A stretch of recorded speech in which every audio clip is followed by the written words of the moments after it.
Validity पे बात करनी है, and accordingly I have to take the right option. सबसे पहले तो ध्यान से देखो कि स्टेटमेंट 1 कह क्या रही है। स्टेटमेंट 1 के हिसाब से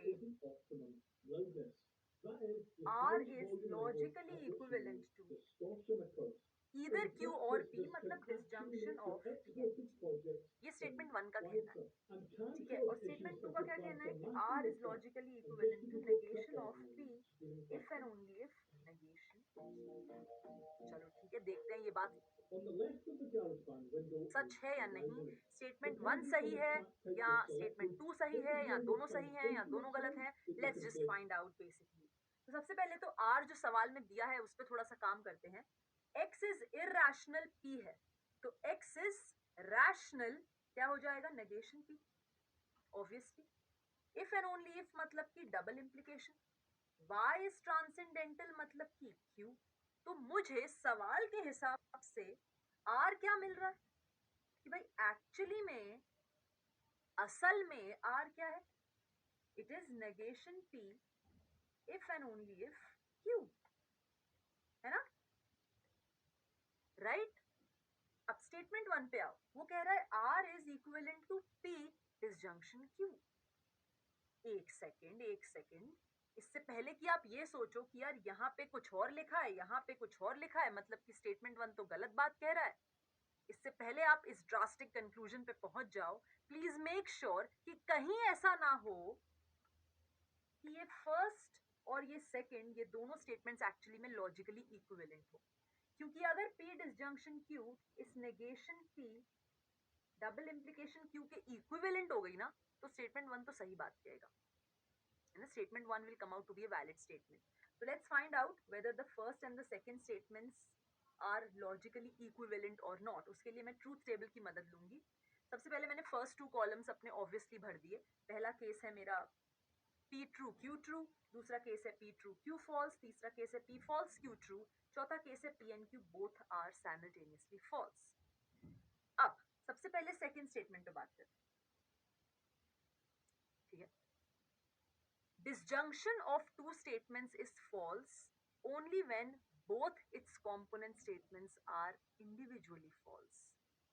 और आपको पता है P और Q दोनों सिर्फ एक ही केस में साथ में false है, मतलब सिर्फ उसी सिनेरियो में P disjunction Q false होगा, बाकी सभी केसेस में वो ट्रू होगा।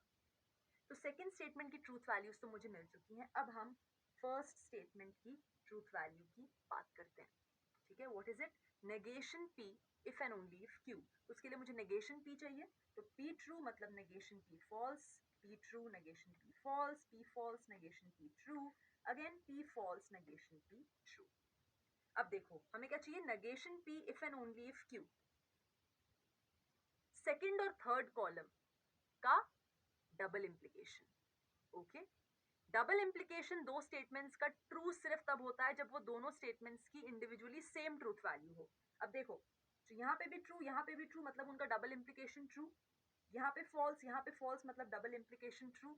Otherwise in every other scenario it will be false, okay cool. Then आपके पास क्या आ चुका है, फर्स्ट और सेकेंड स्टेटमेंट्स दोनों की आपके पास ट्रूथ वैल्यूज आ चुकी हैं। Just observe the last 2 columns, क्या ये परफेक्टली एक दूसरे से मैच कर रही हैं? क्या ये हर सिनेरियो में एक दूसरे की फोटोकॉपी है? नो। आप पहली रो देख लो ना भाई, पहले सिनेरियो में जब P और Q दोनों ट्रू हैं तब पहली स्टेटमेंट फॉल्स आ रही है और दूसरी स्टेटमेंट ट्रू आ रही है, मतलब इनका बिहेवियर सेम नहीं है हमेशा, यानी कि ये फर्स्ट और second statements they are not logically equivalent. तो स्टेटमेंट 1 जो बात कह रहा है वो गलत है ना। स्टेटमेंट 1 जो बात कह रहा है वो गलत है, सो स्टेटमेंट 1 इज इनवैलिड, ठीक है। एक्चुअली में मेरा R is logically equivalent to this first statement, पर स्टेटमेंट 1 कह रहा है कि R is logically equivalent to second statement, और सेकंड और फर्स्ट आपस में सेम नहीं है, तो स्टेटमेंट 1 इनवैलिड है। स्टेटमेंट 2 की तरफ चलें तो यहाँ लिखा है R is equivalent to negation of P double implication negation Q। पर हम अभी एक सेकेंड पढ़ के आए हैं कि आप P if and only if Q बोले या फिर negation P if and only if negation Q बोले, बात एक ही है ना। तो इस वाले कॉन्सेप्ट को यूज करके मैं इस राइट हैंड साइड पे थोड़ा सा काम करती हूँ, ठीक है। तो P if and only only if negation Q किसके बराबर बन जाएगा? negation P if and only if negation of negation Q which is Q, right? Isn't it? पर ये क्या है? ये क्या है negation P if and only if Q? First statement which is my R actually, ये क्या निकल के आ रहा है? negation R. Statement two actually कहना क्या चाह रही है कि R is same as negation R. Oh my god, ये तो ब्लंडर हो गया. एक स्टेटमेंट अपने नेगेशन से तो कंप्लीटली ऑपोजिट बिहेव करती है, बराबर कैसे हो सकती है ना? यानी कि statement two is also invalid. Okay, so now if you look at the options, B option correct आता है क्योंकि स्टेटमेंट वन और स्टेटमेंट टू दोनों जो बात कह रहे हैं दोनों ही फॉल्स हैं, बोथ आर इनवैलिड, दोनों ही गलत है. कूल. ओके, तो अब जो नेक्स्ट टॉपिक हमें स्टडी करना है वो है वैलिडिटी ऑफ स्टेटमेंट्स. देखो यार, वैलिड इज दूसरा नाम for true and invalid is दूसरा नाम फॉर फॉल्स.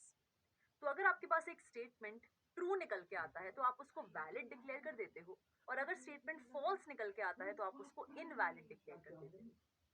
बेसिकली अगर मैं आपको एक स्टेटमेंट दूं और आपसे कहूं कि इसकी वैलिडिटी को चेक करो, तो मतलब मैं आपसे क्या कहना चाह रही हूँ कि आप बस उसकी ट्रूथ वैल्यू पता करो. आप ये पता करो कि वो ट्रू है या फॉल्स है, दैट्स इट. अगर वो ट्रू है तो आप बोलते हो कि वो वैलिड स्टेटमेंट है, अगर वो फॉल्स है तो आप बोलते हो वो इनवैलिड स्टेटमेंट है. आया समझ में? अब देखो यार, एक फैक्टर जो मेजरली अफेक्ट करता है एक स्टेटमेंट की वैलिडिटी को, वो है कि उस स्टेटमेंट में कौन से एड ऑन्स का यूज हुआ है. फॉर एग्जाम्पल, इन दोनों स्पेशल वर्ड्स में से कौन सा वर्ड मेरे स्टेटमेंट में प्रेजेंट है, या फिर इन दोनों इम्प्लीकेशंस में से कौन सा इम्प्लीकेशन मेरे स्टेटमेंट को फॉर्म करते वक्त यूज हुआ है, या फिर देयर एग्जिस्ट फॉर ऑल में से कौन सा क्वांटिफायर मेरे स्टेटमेंट में बैठा है. ये एड ऑन्स स्टेटमेंट की वैलिडिटी को बहुत ही ह्यूजली इम्पैक्ट करते हैं. कैसे, समझते हैं धीरे धीरे. शुरुआत करते हैं कंजंक्शन स्टेटमेंट से, जो कि वो स्टेटमेंट होती है जिसमें एंड कनेक्टिव का, एंड वाले स्पेशल वर्ड का इस्तेमाल किया होता है. हम ये बात जानते हैं क्योंकि हम ये पढ़ चुके हैं कि कंजंक्शन स्टेटमेंट सिर्फ तब ट्रू होती है जब उसकी हर एक इंडिविजुअल कंपोनेंट स्टेटमेंट्स ट्रू होती है ना? मतलब अगर इस कंजंक्शन स्टेटमेंट को मुझे वैलिड प्रूव करना है तो उसके लिए मुझे दिखाना पड़ेगा कि इसकी दोनों कंपोनेंट स्टेटमेंट्स इंडिविजुअली ट्रू हैं, मतलब कि वैलिड है. Okay, got it. सिमिलरली अगर मैं डिसजंक्शन स्टेटमेंट का कॉन्सेप्ट रिकॉल करूं तो हमने क्या पढ़ा है कि सबसे पहली बात तो डिसजंक्शन स्टेटमेंट उसको कहते हैं जिसमें और कनेक्टिव का, और वाले स्पेशल वर्ड का इस्तेमाल हुआ होता है ना? डिसजंक्शन स्टेटमेंट फॉल्स कब होती है? जब उसकी हर एक कंपोनेंट स्टेटमेंट फॉल्स होती है. मतलब अगर मुझे इस डिसजंक्शन स्टेटमेंट को वैलिड दिखाना है, मतलब ट्रू दिखाना है, तो मुझे क्या प्रूफ करना पड़ेगा कि भाई इसकी दोनों कंपोनेंट स्टेटमेंट्स साथ में फॉल्स नहीं है. मतलब मुझे क्या दिखाना पड़ेगा कि या तो P ट्रू है, Q फॉल्स है, या फिर P फॉल्स है, Q ट्रू है, या फिर P और Q दोनों ट्रू है. मतलब मुझे इन शॉर्ट दिखाना पड़ेगा कि at least one out of P and Q is true. Okay, तो ये रूल है, ये क्राइटेरिया है चेक करने के लिए कि एक कंजंक्शन स्टेटमेंट और एक डिसजंक्शन स्टेटमेंट को कैसे आप वैलिड शो करोगे. ओके, जैसे कि फॉर एग्जांपल एक स्टेटमेंट है 100 is a multiple of 4 and 5. इस स्टेटमेंट का नाम पहले तो कन्वीनियंस के लिए मैं आर रख देती हूँ. ऑब्वियसली यहाँ पे एंड कनेक्टिव का इस्तेमाल हुआ है, मतलब ये कंजंक्शन स्टेटमेंट है. ये दो सिंपल स्टेटमेंट्स को एंड कनेक्टिव की मदद से जोड़ के बनाया गया है. कौन से हैं वो दो simple statements? 100 is a multiple of 4, इसका नाम P रख देते हैं. 100 इज अ मल्टीपल ऑफ 5, इसका नाम Q रख देते हैं. तो मेरा जो R स्टेटमेंट है it is nothing but P conjunction Q. मुझे इसकी वैलिडिटी चेक करनी है. जैसा कि मैंने कहा, इसका क्या मतलब है कि आपको सिर्फ और सिर्फ इसकी ट्रूथ वैल्यू निकालनी है, बात खत्म, end of the story. Okay, और एक कंजंक्शन स्टेटमेंट मुझे पता है ट्रू कब होता है, जब इंडिविजुअली उसकी सभी कंपोनेंट स्टेटमेंट्स ट्रू होती हैं. तो यहाँ पे दो कंपोनेंट स्टेटमेंट्स हैं. अगर मैंने दिखा दिया कि P भी ट्रू है, Q भी ट्रू है, तो मैं डिक्लेयर कर पाऊंगी कि P कंजंक्शन Q ट्रू है, मतलब वैलिड है। ओके, अब P स्टेटमेंट को देखो, 100 is a multiple of 4. Of course this is true यार, 4 into 25 is 100. Yes, 100 is a multiple of 4 or 4 is a factor of 100. Similarly, 5 into 20 gives me 100, मतलब 100 is definitely a multiple of 5 और 5 is a factor of 100, मतलब Q भी true है। Bingo, इसका क्या मतलब हुआ? P कंजंक्शन Q ट्रू है, मतलब कि R ट्रू है, मतलब कि मेरी गिवन स्टेटमेंट पक्का से वैलिड है। ओके, नेक्स्ट हम बात करेंगे कंडीशनल स्टेटमेंट्स की, जिनमें इफ देन फ्रेज का इस्तेमाल हुआ होता है। ठीक है, ये दिखते कैसे हैं? P सिंगल इम्प्लीकेशन Q या फिर P इम्प्लाइज Q। यहाँ पे P मेरा एंटीसीडेंट है और Q मेरा कॉन्सिक्वेंट है। ओके, मुझे पता करना है कि एक कंडीशनल स्टेटमेंट को P इम्प्लाइज Q वाली शक्ल जैसे स्टेटमेंट को मैं कैसे वैलिड प्रूव कर सकती हूँ। राइट, अब देखो यार, सबसे पहले तो इसकी भाषा समझो, ये कहता क्या है? इफ P देन Q, है ना? मतलब अगर P वाली कंडीशन होल्ड करेगी, उस सिनेरियो में पक्का से हमें Q वाला आउटकम मिलेगा, है ना? अगर P वाली कंडीशन ट्रू होल्ड करेगी तो उस केस में Q वाला आउटकम मुझे मिलना ही चाहिए, ये क्लेम होता है इस स्टेटमेंट का। मतलब अगर मैं अज्यूम करती हूं कि भाई P वाली कंडीशन ट्रू है, ये मैंने अज्यूम किया कि P वाली कंडीशन ट्रू है और इस अजम्पशन का यूज करके मैंने किसी तरह ये प्रूव कर दिया कि Q वाला आउटकम भी ट्रू है, तो यानी कि मैंने स्टेटमेंट के क्लेम को जस्टिफाई कर दिया ना। राइट, मतलब मैंने प्रूव कर दिया कि मेरा गिवन कंडीशनल स्टेटमेंट वैलिड है, बात खत्म। इस मेथड को कहते हैं डायरेक्ट मेथड। इसमें आप एंटीसीडेंट को ट्रू अज्यूम करते हो और इस अजम्पशन का इस्तेमाल करते हुए कॉन्सिक्वेंट यानी कि रिजल्टेंट यानी कि Q को ट्रू प्रूव करते हो। ओके, जैसे ही आप ये करने में सफल हो जाते हो, आप डिक्लेयर कर देते हो कि भाई डायरेक्ट मेथड से आपने प्रूव कर दिया है कि P इम्प्लाइज Q वैलिड है, ट्रू है। एक और मेथड है जिसका नाम है कॉन्ट्रा पॉजिटिव मेथड। बड़ा ही ऑब्वियस सा, बेसिक सा, इजी सा मेथड है। हमने पिछली क्लास में समझा था कि P इम्प्लाइज Q का कॉन्ट्रा पॉजिटिव होता है negation Q implies negation Q, है ना? और एक कंडीशनल स्टेटमेंट और उसका कॉन्ट्रा पॉजिटिव एक्चुअली में आपस में लॉजिकली इक्विवेलेंट होते हैं, सेम ही होते हैं।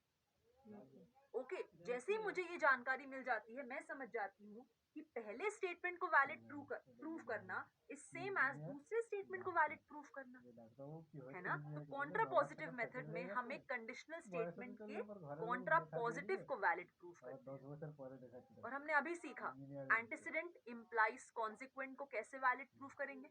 एंटीसीडेंट को आप ट्रू अज्यूम कर लो और इस अजम्पशन के अंडर आप ये किसी तरह प्रूव करो कि कॉन्सिक्वेंट भी ट्रू है। तो हम क्या करेंगे?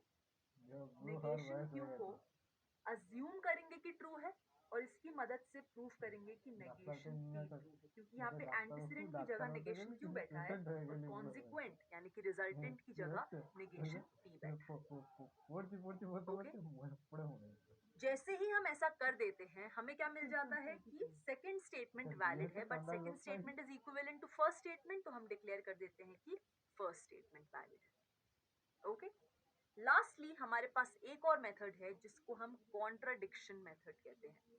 बहुत ही प्यारा मेथड है और बहुत ही यूजफुल मेथड है, जिसको समझना is extremely important, not just in this chapter बल्कि बहुत सारे मैथमेटिक्स के चैप्टर्स में हम कॉन्ट्राडिक्शन मेथड का बार बार इस्तेमाल करते हैं to prove our claim, to justify our results. ये क्या कह रहा है? ये बेसिकली काम करता है एक प्रिंसिपल पे, कॉन्ट्राडिक्ट करो मेरी ओरिजिनल स्टेटमेंट को, दैट्स इट। तो ओरिजिनल स्टेटमेंट क्या कह रही है कि इफ P देन Q। क्या कह रही है? कि अगर P वाली कंडीशन होल्ड करती है तो Q वाला आउटकम पक्का से होल्ड करेगा। इसका कॉन्ट्राडिक्शन क्या होगा कि P वाली कंडीशन होल्ड तो कर रही है पर Q वाला आउटकम होल्ड नहीं कर रहा, है ना? तो कॉन्ट्रडिक्शन मेथड में हम क्या करते हैं, हम इस गिवन कंडीशनल स्टेटमेंट के कॉन्ट्रडिक्शन को अज्यूम करते हैं कि वो हो रहा है। हम यहाँ पे क्या अज्यूम करते हैं कि P ट्रू है, पर उस सिनेरियो में Q फॉल्स है। कंडीशन होल्ड कर रही है पर आउटकम होल्ड नहीं करता। इस अजम्पशन के अंडर जब हम सॉल्व करना शुरू करते हैं तो हम एक ऐसे स्टेप पे पहुंचते हैं, एक ऐसे सिचुएशन में पहुंचते हैं जो कि कंप्लीटली इनवैलिड होती है, जो कि ब्लंडर होती है, जो कि पूरी तरह से ड्रास्टिकली गलत होती है। और वो पॉइंट होता है जब हम डिक्लेयर करते हैं कि यार हमने जो अज्यूम किया था ना वो तो बिल्कुल ही रॉन्ग है, क्योंकि उससे जो मुझे मिल रही है सिचुएशन वो बहुत ही गलत है, यानी कि मेरा अजम्पशन गलत है। If P is true then Q cannot be false. If P is true Q will have to be true, मतलब P implies Q is true। आया समझ में? तो ये होता है contradiction method and hence these are your 3 methods to prove कि ये conditional statement को कैसे हम valid show कर देते हैं। ठीक है? Alright, now let's check out this question। यहाँ पे लिखा है कि एक स्टेटमेंट है जिसकी हमें वैलिडिटी चेक करनी है। स्टेटमेंट क्या कह रहा है, if n is positive integer, मतलब n एक नेचुरल नंबर है, and 3 divides n square, then 3 divides n। Obviously इस स्टेटमेंट को पढ़ते साथ आपको इसमें इफ देन फ्रेज का इन्वॉल्वमेंट समझ आ गया होगा, मतलब कि ये डेफिनेटली एक कंडीशनल स्टेटमेंट है जिसकी वैलिडिटी मुझे चेक करनी है, और ये हमने अभी रिसेंटली सीखा है, राइट? अगर n नेचुरल है तो n स्क्वायर भी पक्का से नेचुरल ही होगा। इस बात को अगर हम दिमाग में रजिस्टर कर दें तो मैं कॉम्पैक्ट फॉर्म में स्टेटमेंट को लिख सकती हूँ, if 3 divides n square then 3 divides n, है ना? Clearly 3 divides n square is statement P, 3 divides n is statement Q। मतलब मेरा ओरिजिनल स्टेटमेंट किस शक्ल का है, if P then Q, मतलब P implies Q। ओके, जहां पे P मेरा एंटीसीडेंट है और Q मेरा कॉन्सिक्वेंट है। इसको वैलिड प्रूफ करने के मेरे पास 3 तरीके हैं, direct method, contrapositive method and contradiction method. I will go with the contrapositive method. आप रियलाइज करेंगे it is one of the most convenient methods to prove that a conditional statement is valid. तो उसके लिए मुझे क्या करना होगा, मुझे ये रियलाइज करना होगा कि P implies Q is logically equivalent to negation Q implies negation P। तो हम इस स्टेटमेंट को वैलिड नहीं बल्कि इस स्टेटमेंट को, उसके कॉन्ट्रापोजिटिव को वैलिड प्रूफ करेंगे यहाँ पे। Okay, so I will have to show that negation Q implies negation P is valid। इसको कैसे प्रूफ करते हैं, कैसे प्रूफ करते हैं? I will assume that the antecedent is true and under this assumption I will somehow show that the consequent is also true। ठीक है, तो मैं ये अज्यूम कर रही हूँ कि मेरा negation Q is valid and under this assumption I have to show that consequent negation P is valid। ये मेरा एजेंडा है। All right, fine then, let's start। अगर मेरे पास है कि negation Q is true, इसका क्या मतलब हुआ? What is Q? 3 divides n। negation Q क्या हुआ? 3 does not divide n। तो negation Q is true मतलब 3 does not divide n। अब एक बात सोचो, n एक नेचुरल नंबर है, ठीक है? अगर 3 किसी भी नंबर को डिवाइड करता है तो रिमाइंडर 0 आता है ना? या फिर ऐसे सोचो, अगर किसी नंबर को आप 3 से डिवाइड करते हो तो रिमाइंडर क्या क्या आ सकता है? या तो 0, या तो 1, या तो 2। अगर रिमाइंडर 0 आता है मतलब 3 उस नंबर को कंप्लीटली डिवाइड करता है। अगर 3 किसी नंबर को डिवाइड कंप्लीटली नहीं करता मतलब रिमाइंडर क्या आ सकता है? 1 या 2। तो अगर 3 n को डिवाइड नहीं करता मतलब जब आप n को 3 से डिवाइड करते हैं तो रिमाइंडर या तो 1 आता है या तो 2। मतलब n की शक्ल क्या होगी? वो 3k प्लस 1 दिखेगा या फिर 3k प्लस 2 जैसा दिखेगा, जहां पर k कोई नेचुरल नंबर है ना? राइट, ठीक है भाई, ओके। तो मैंने अज्यूम किया था नेगेशन Q इज ट्रू, उससे मुझे ये मिल गया। इस अजम्पशन का इस्तेमाल करते हुए मुझे प्रूफ करना है negation P is true. P क्या है? 3 डिवाइड्स n स्क्वायर, तो नेगेशन P क्या होगा? 3 does not divide n square. मतलब मुझे किसी तरह ये शो करना है कि n स्क्वायर को भी 3 कंप्लीटली डिवाइड नहीं कर पा रहा। मतलब n स्क्वायर को भी जब आप 3 से डिवाइड करते हैं तो या तो रिमाइंडर 1 आना चाहिए या तो रिमाइंडर 2 आना चाहिए। इस स्टेप तक मुझे पहुंचना है। मेरे पास n को लेके इंफॉर्मेशन है, वहां से मुझे n स्क्वायर तक पहुंचना है, तो obviously I will B squaring both sides, है ना? ऑब्वियस स्टेप, क्योंकि अजम्पशन का इस्तेमाल करते हुए ही मुझे शो करना है कि नेगेशन P इज ट्रू। तो मैं अजम्पशन का इस्तेमाल कर रही। यहाँ पे मेरे पास क्या आ गया? n square is equal to 9k square plus 1 plus 6k, और यहाँ आ गया n square is equal to 9k square plus 4 plus 12k। ठीक है, तो n square is equals to 3 outside, you left with 3k square plus 2k plus 1, और यहाँ पे भी अगर आप 3 को कॉमन निकालें तो अंदर बचता है 3k square plus 1 plus 4k plus 1। Okay, अब ध्यान से देखो, अगर k नेचुरल है तो 3k स्क्वायर प्लस 2k भी नेचुरल है, इसको मैं m1 नाम दे देती हूँ। और अगर k नेचुरल है तो 3k square plus 4k plus 1 भी नेचुरल है, इसको मैं m2 नाम दे देती हूँ।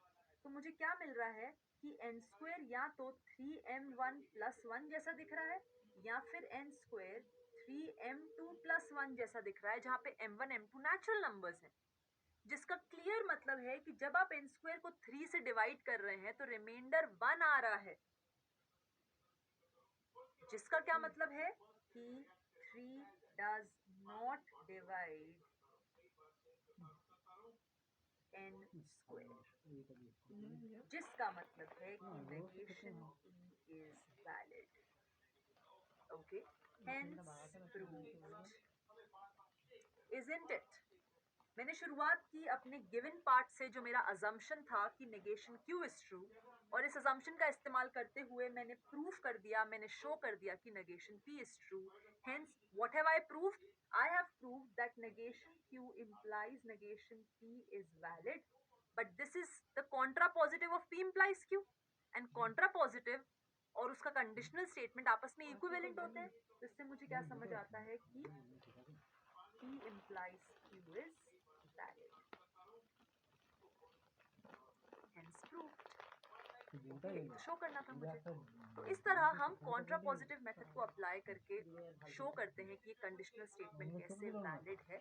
ऑब्वियसली अगर आप क्यूरियस हैं तो आप डायरेक्ट मेथड या फिर कॉन्ट्राडिक्शन मेथड से भी इस क्वेश्चन को सॉल्व करने की कोशिश कर सकते हैं। That is also quite easy, but I personally found इस question में contrapositive method to be the simplest, and hence I used this method to solve this question. But yes, you are most welcome to try the remaining two methods as well. अब conditional statement के बाद बात करते हैं bye conditional statements की। मुझे ये समझना है कि P if and only if Q, मतलब P डबल इम्प्लीकेशन Q, इस शक्ल की स्टेटमेंट्स को मैं कैसे वैलिड प्रूफ करूंगी। Alright, just recall the basics. P if and only if Q क्या था? P implies Q and Q implies P, है ना? मतलब इस कंडीशनल स्टेटमेंट को मैं फर्स्ट स्टेटमेंट मानती हूँ, दूसरी कंडीशनल स्टेटमेंट को मैं सेकंड स्टेटमेंट मानती हूँ। तो मुझे क्या मिल रहा है? फर्स्ट कंजंक्शन सेकंड, और एक कंजंक्शन स्टेटमेंट को वैलिड शो करते मुझे ऑलरेडी आता है, isn't it? एक कंजंक्शन स्टेटमेंट कब वैलिड होती है? जब उसकी सारी इंडिविजुअल कंपोनेंट स्टेटमेंट्स ट्रू हो जाए। तो फर्स्ट कंजंक्शन सेकंड वैलिड कब होगी? जब फर्स्ट ट्रू हो एंड सेकंड भी ट्रू हो। ऑलराइट, मतलब आप ड्रिल तो समझ गए होंगे। अगर मेरे पास P if and only if Q वाली स्टेटमेंट है तो I will catch hold of P, catch hold of Q। ठीक है, इसकी मदद से मैं फॉर्म करूंगी P implies Q। P implies Q को मैं फर्स्ट स्टेप में वैलिड प्रूफ करूंगी, मतलब ट्रू प्रूफ करूंगी। और ये मुझे आता है क्योंकि हमने अभी अभी कंडीशनल स्टेटमेंट को वैलिड प्रूफ करना सीखा है। एक बार स्टेप 1 हो गया, फिर स्टेप 2 में मैं Q इम्प्लाइज P फॉर्म करूंगी और उसको वैलिड प्रूफ करूंगी, मतलब ट्रू प्रूफ करूंगी। अगेन मुझे आता है क्योंकि मैंने कंडीशनल स्टेटमेंट को वैलिड प्रूफ करना, ट्रू प्रूफ करना सीखा है। एक बार ये दोनों स्टेप्स अकम्प्लिश हो गए, मतलब मुझे क्या मिल गया कि P implies Q is true and Q implies P is true. तो यहाँ से मैं क्या कंक्लूड कर सकती हूँ कि P implies Q and Q implies P is true. But this is nothing but P if and only if Q. तो यहाँ से मुझे क्या मिल गया कि P if and only if Q is true. तो आपको टेक्निक समझ आ गई, क्राइटेरिया समझ आ गया कि कैसे हम एक बाय कंडीशनल स्टेटमेंट को वैलिड प्रूफ करते हैं, राइट? इजी है।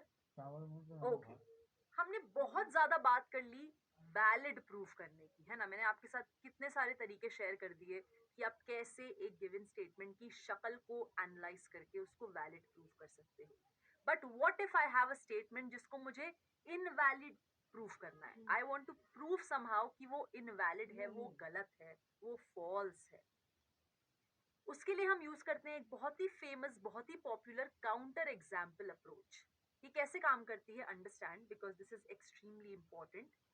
देखो, एक स्टेटमेंट है, ओके? ऑब्वियसली वो स्टेटमेंट कोई बात को क्लेम कर रही होगी, है ना? अगर मैं कम से कम एक ऐसा एग्जाम्पल सोच पाई, एक ऐसा example if I am able to bring up जो कि उस क्लेम को गलत साबित कर दे, तो ये एग्जाम्पल क्या कर रहा है?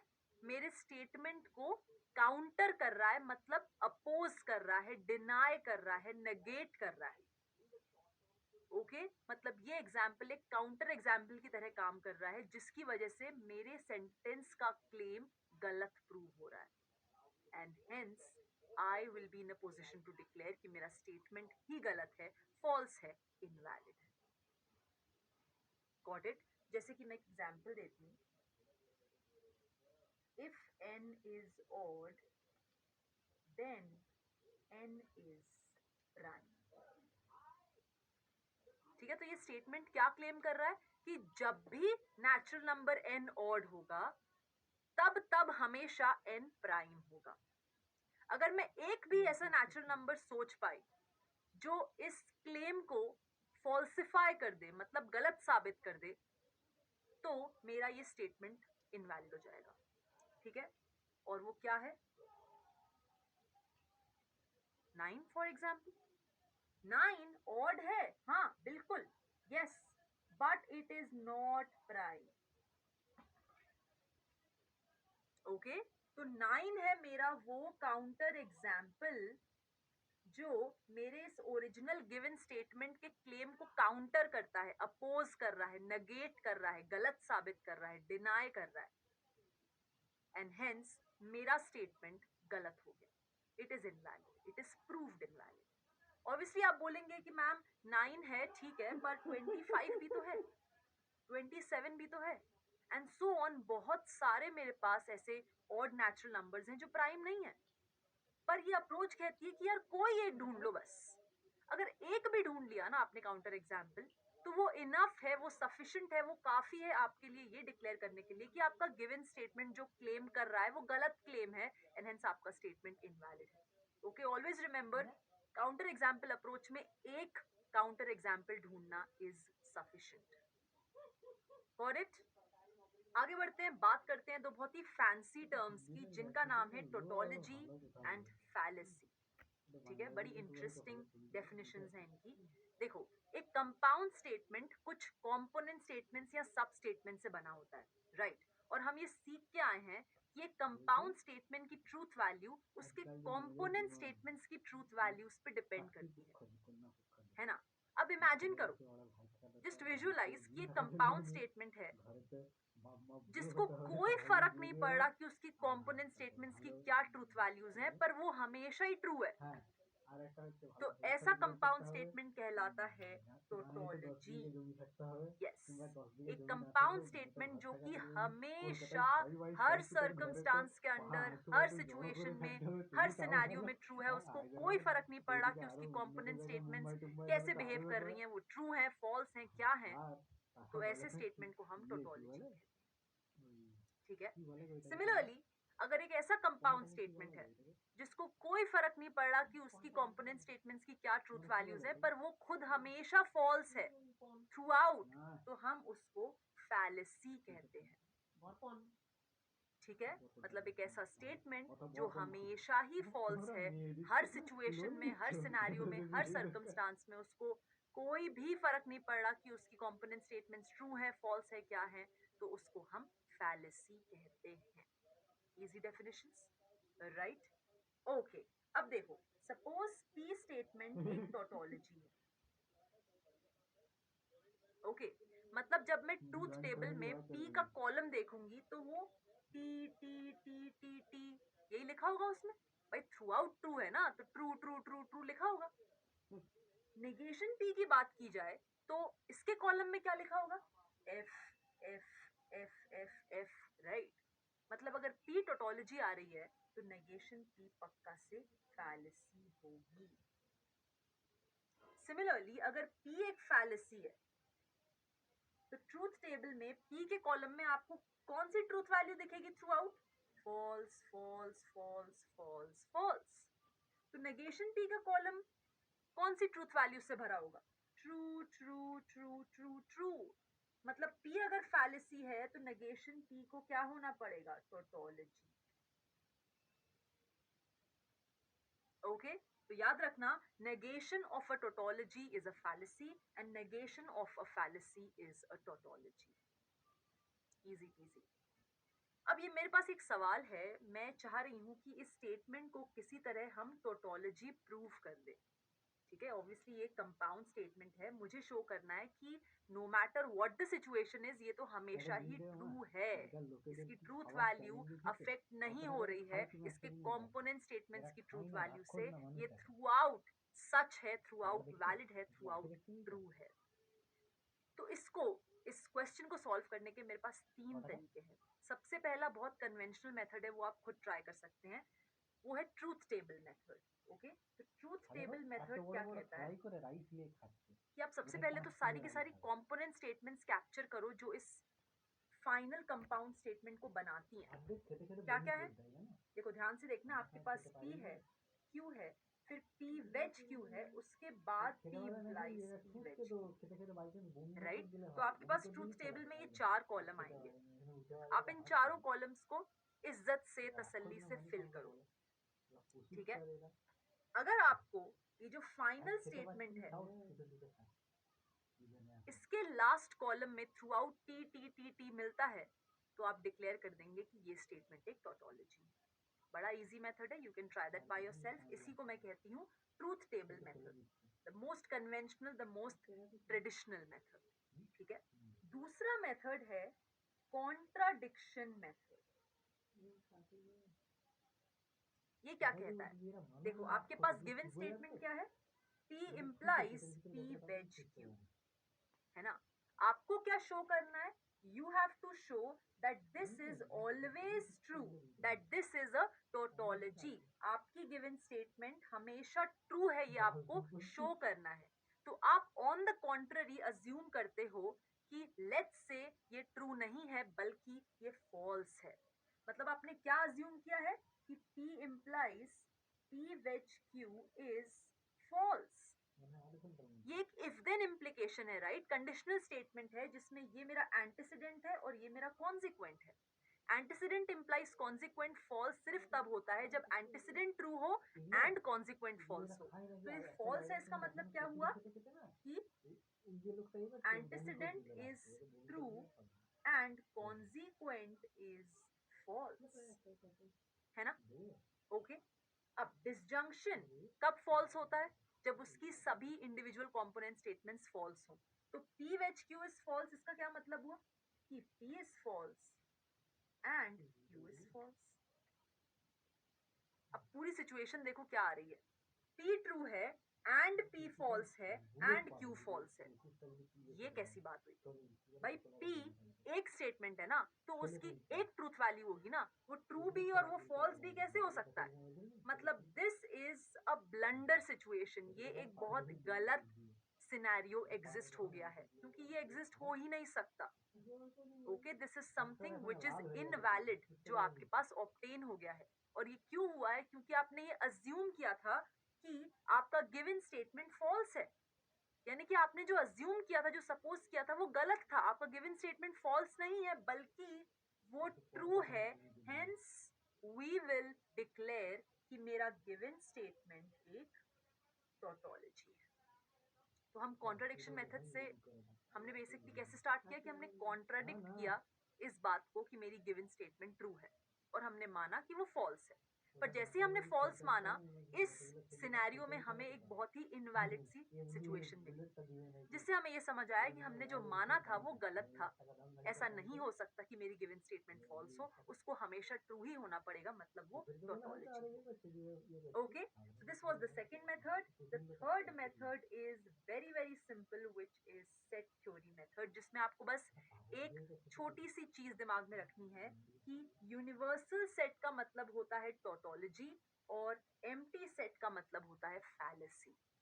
Okay, just remember universal set implies tautology and empty set implies fallacy. तो ये यहाँ पे कैसे इस्तेमाल हो रहा है, लेट मी शो यू। देखो, याद करो कि P implies Q is equivalent to negation P wedge Q, है ना? तो P implies P wedge Q will be logically equivalent to negation P wedge Q, है ना? तो मुझे एक तरह से प्रूफ इसको करना है कि ये टोटोलॉजी है, हमेशा ट्रू है। अब इसको मैं सेट थ्योरी के फॉर्मेट में लिखती हूँ। नेगेशन P क्या होगा? A कॉम्प्लीमेंट, वेज मतलब यूनियन, P वेज Q मतलब A यूनियन P। अगर ये सेट जो मेरी गिवन स्टेटमेंट का इक्विवेलेंट सेट वर्जन है, ये अगर यूनिवर्सल सेट आ गया, तो मैं डिक्लेयर कर दूंगी कि मेरी गिवन स्टेटमेंट टोटोलॉजी है, हमेशा ट्रू है। ओके, सो लेट्स सी ये यूनिवर्सल सेट आ रहा है कि नहीं। मुझे पता है यूनियन एक एसोसिएटिव ऑपरेशन रहता है, तो मैं इसको लिख सकती हूँ A complement union A union B। अब A union A complement is universal set, and anything union universal set is the universal set only, उससे बड़ा तो कोई सेट ही नहीं है, राइट? तो बिंगो, आंसर यूनिवर्सल सेट आ गया, मतलब कि मेरा given statement is a tautology. तो ये तीन बड़े फेमस, बड़े प्यारे, बहुत ही यूजफुल मेथड्स होते हैं to prove that a given statement is either a tautology or a fallacy। दोनों ही situations में आप इनका इस्तेमाल कर सकते हैं। ओके, नेक्स्ट अप हमें बात करनी है algebra of statements की। देखो यार, स्टेटमेंट से एसोसिएटेड कुछ बहुत ही अच्छे रिजल्ट्स हैं जिनका क्वेश्चंस में काफी ज्यादा यूज होता है। So let's learn about them. सबसे पहले है आइडेम्पोटेंट लॉ। ये क्या कह रहा है कि अगर आप एक स्टेटमेंट का खुद के साथ डिसजंक्शन लेते हो, तो आपको वापस से वही स्टेटमेंट मिल जाता है, और अगर आप एक स्टेटमेंट का खुद के साथ कंजंक्शन लेते हो, तो अगेन आपको वापस से वही स्टेटमेंट मिल जाता है, राइट? मतलब कि disjunction of a statement with itself is logically equivalent to the statement only. Conjunction of a statement with itself is logically equivalent to the statement only. अब इसको रटने की जरूरत बिल्कुल भी नहीं है, ये आपको ऑलरेडी आता है। मैं क्यों कह रही हूँ ये आपको ऑलरेडी आता है? इसको एक बार सेट थ्योरी के फॉर्मेट में लिखो। ये क्या कह रहा है? A union A is A and A intersection A is A। ये तो हम ऑलरेडी जानते हैं। Union of a set with itself is the same set. Intersection of a set with itself is the same set. ठीक है? Okay, so this is nothing new to you. सारे results जो हम पढ़ेंगे, सारे लॉज ये आपको ऑलरेडी पता है, सिर्फ उनको स्टेटमेंट की लैंग्वेज में यहाँ पे लिखा हुआ है, और कुछ नहीं। जैसे कि अगला रिजल्ट आप देखोगे तो ये है कॉम्प्लीमेंट लॉ। ये क्या कह रहा है? P disjunction negation P is a tautology. P conjunction negation P is a fallacy। फिर से सेट थ्योरी में कन्वर्ट करो। A union A complement is tautology, मतलब universal set, and A intersection A complement is fallacy, मतलब कि phi. जानते हो ना ये बात ऑलरेडी? सिमिलरली देखो इसका अगला पार्ट क्या कह रहा है, negation of negation P is equivalent to P, मतलब कि क्या हुआ, A complement is A, again something we already know. Negation of a tautology is a fallacy, ये मैं ऑलरेडी आपको बता चुकी हूँ, negation of a fallacy is a tautology, ये भी मैं आपको बता चुकी हूँ। ओके, तो आपने देखा ये हमने जो भी अभी तक किया ये आपको ऑलरेडी आता है। ओके, आगे बढ़ते हैं। नेक्स्ट मेरे पास जो लॉ है उसका नाम है आइडेंटिटी लॉ। ये कह रहा है कि एक स्टेटमेंट का कंजंक्शन जब आप एक टोटोलॉजी के साथ लेते हो तो आपको वापस से वही स्टेटमेंट मिलेगा, और एक स्टेटमेंट का जब आप एक टोटोलॉजी के साथ डिसजंक्शन लेते हो तो आपको टोटोलॉजी मिलेगी। अगेन इसको आप सेट थ्योरी के फॉर्मेट में लिखोगे तो आपको मिलेगा A intersection universal set is same as A and A union universal set is universal set. Again ये बात आप ऑलरेडी जानते हो। आगे लिखा है कि आप एक स्टेटमेंट का कंजंक्शन फैलेसी के साथ लो तो आपको फैलेसी मिलेगा। ओके, और आप एक स्टेटमेंट का डिसजंक्शन फैलेसी के साथ लो तो आपको वापस से स्टेटमेंट मिलेगा। अगेन इसको सेट थ्योरी में लिखो, A intersection phi is phi, A union phi is A, है ना। तो ये सब यार मतलब बस डराने के लिए ना स्टेटमेंट के फॉर्मेट में लिखा हुआ है, but if you ask me आप ये सब ऑलरेडी जानते हैं, ऑलरेडी आपको आता है, वेरी बेसिक। ओके, आगे बढ़ते हैं। Next we have the commutative law. हम ये सेट थ्योरी में पढ़ के आए हैं कि यूनियन और इंटरसेक्शन दोनों कॉम्यूटेटिव ऑपरेशंस होते हैं। मतलब क्या हुआ कि A union B is same as B union A intersection B is same as B intersection A. Similarly conjunction और डिसजंक्शन भी ना कॉम्यूटेटिव ऑपरेशंस होते हैं। P conjunction Q is same as Q conjunction P, P disjunction Q is same as Q disjunction P। Next जो मेरे पास law है वो है एसोसिएटिव लॉ। देखो हम ये ऑलरेडी जानते हैं कि यूनियन और इंटरसेक्शन दोनों ही एसोसिएटिव ऑपरेशंस हैं, जिसका मतलब क्या है कि सपोज मेरे पास तीन सेट्स हैं, ठीक है, ए बी और सी, मुझे इन तीनों का यूनियन परफॉर्म करना है। ओके, तो या तो मैं पहले ए और बी का यूनियन परफॉर्म करूं उसके बाद उसका यूनियन सी से लूं, या फिर मैं पहले बी और सी का यूनियन लेके एक सेट बना लूं उसके बाद उसका यूनियन ए से परफॉर्म करूं। एक ही बात है, because both mean the same thing.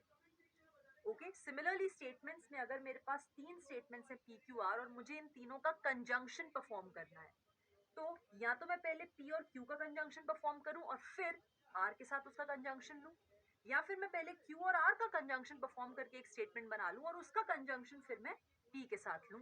बात एक ही है, दोनों इक्विवेलेंट है।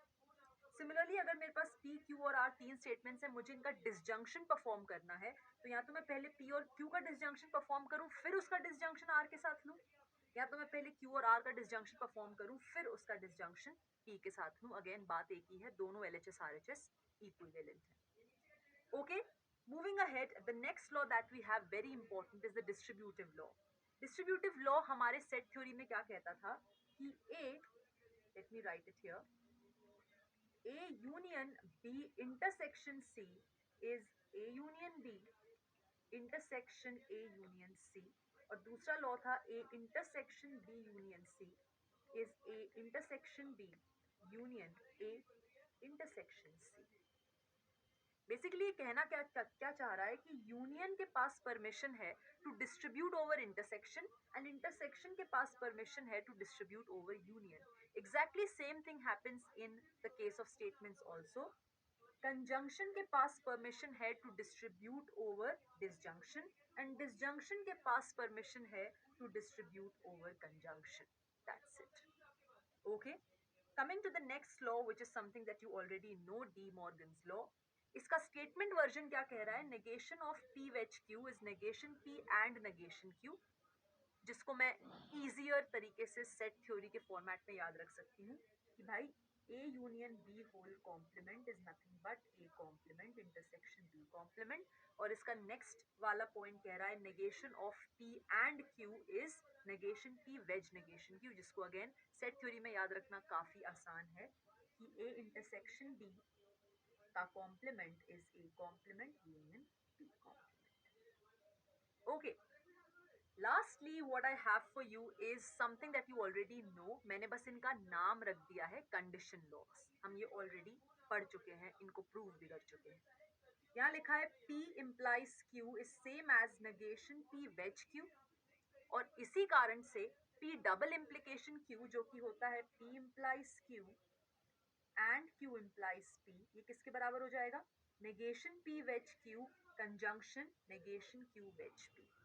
That's it. And with this we are done with all the theory. Obviously सिर्फ concepts की understanding होना काफी नहीं होता. We should also know how to apply them in questions. So let's check out some amazing questions जैसे कि this one. यहाँ पे आपको एक statement given है और आपको बताना है कि out of the given 4 options ये किससे logically equivalent है. तो यहाँ पे आपका एजेंडा क्या है कि इस स्टेटमेंट को आपको सिंप्लीफाई करना है, जो अभी अभी आपने इतने सारे लॉज पढ़े उनकी मदद से.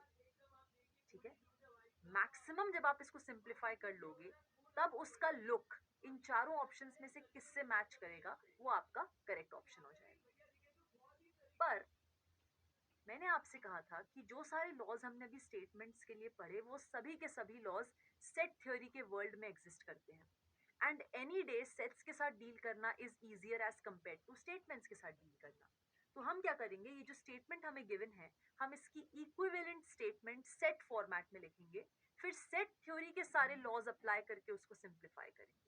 That is going to be our drill. Okay, क्योंकि ये काफी आसान है.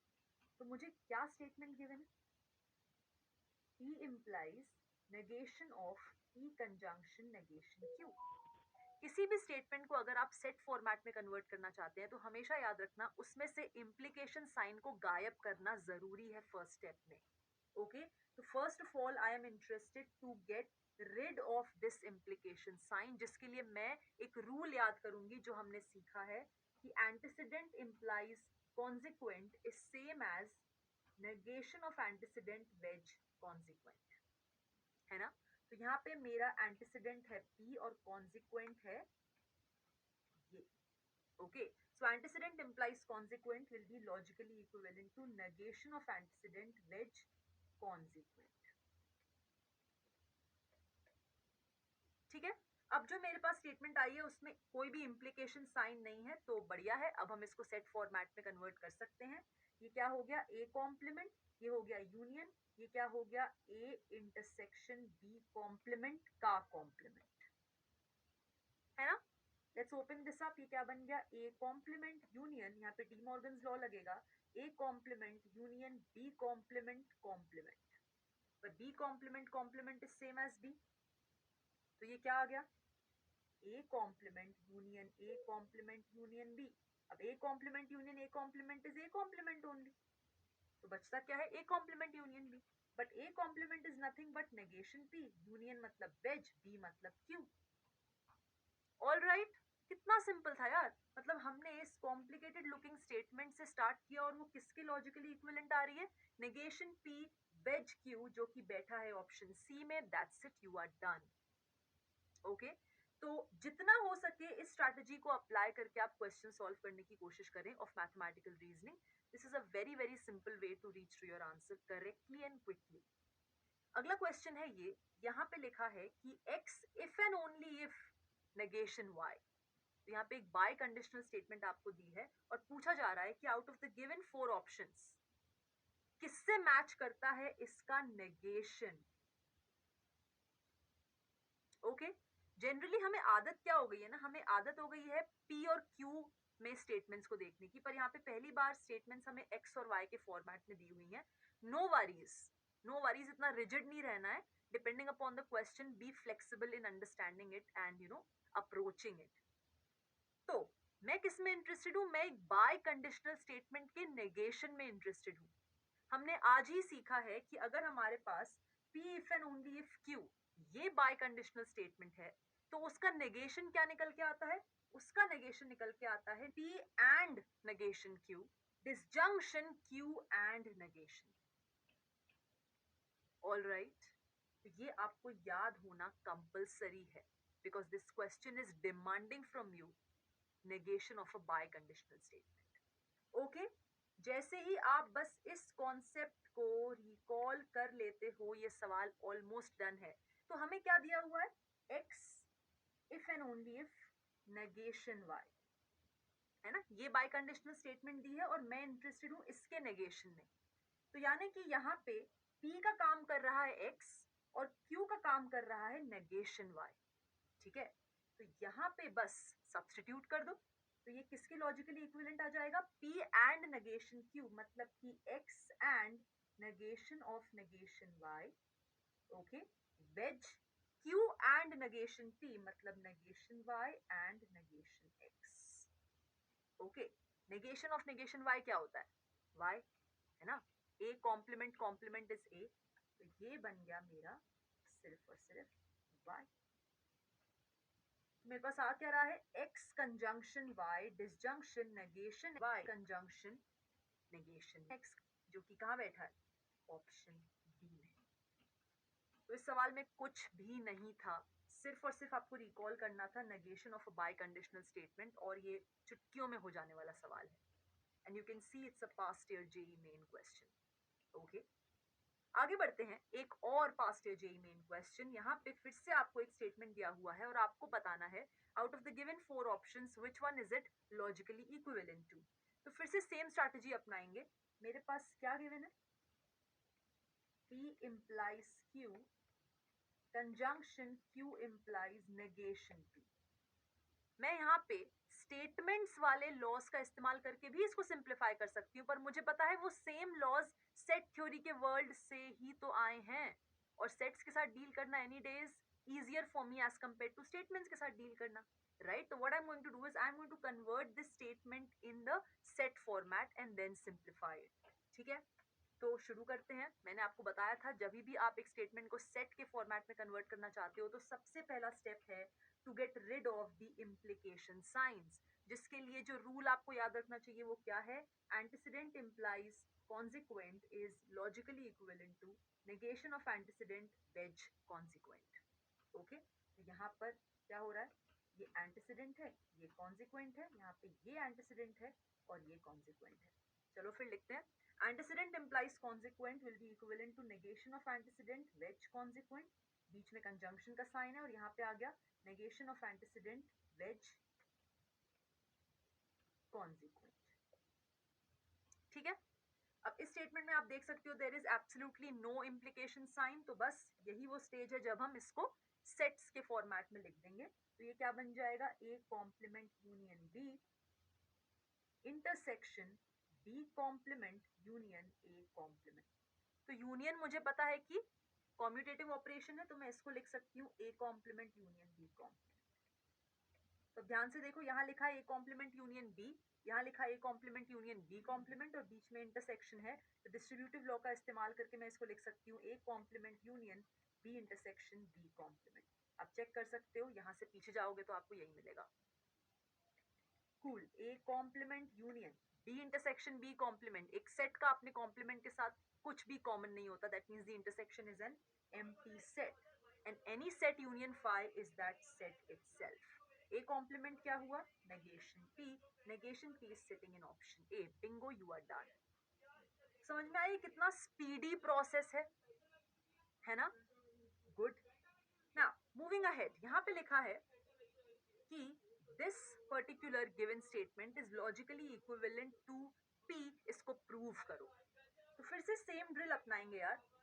यहाँ पे आप ऑलरेडी देख सकते हो कि कोई भी इम्प्लीकेशन साइन नहीं है, तो वो जो हम स्टेप परफॉर्म करते थे ना कि पहले इम्प्लीकेशन साइन को उड़ाओ, वो वाला स्टेप तो हमें परफॉर्म ही नहीं करना। Directly we are in a position to write the statement in the set format, तो इसको डायरेक्टली लिख देते हैं। ये हो गया A union B intersection A union B complement.